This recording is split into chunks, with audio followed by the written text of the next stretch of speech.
Hello guys, welcome my new blog guys. এই যে আজকে মাটি মারতে এসেছি গাইস। এনে এসে এই যে গাড়ি ফেসে গেছে, নতুন গাড়ি গাইস, 1 বছর হয়েছে, উঠতেছে না ঘাটি গাইস। এনে কমেন্ট করো যে ড্রাইভারের ভুল কি গাড়ির পাওয়ার নাই।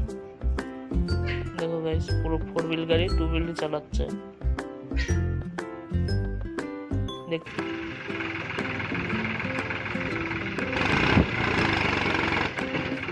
তাও ডোকসে উঠতে ওরকম ঘুরে ঘুরে উঠবে।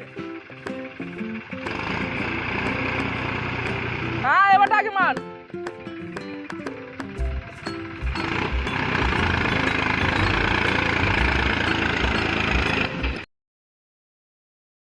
এটা কার ভুল গাইস? কমেন্ট করো। ড্রাইভার না গাড়ির পাওয়ার নাই গাইস। এখন বর্ষা চলে এসে বাড়ি চলে যাবো guys. Like comment share subscribe করে দাও গাইস। Tata, bye bye.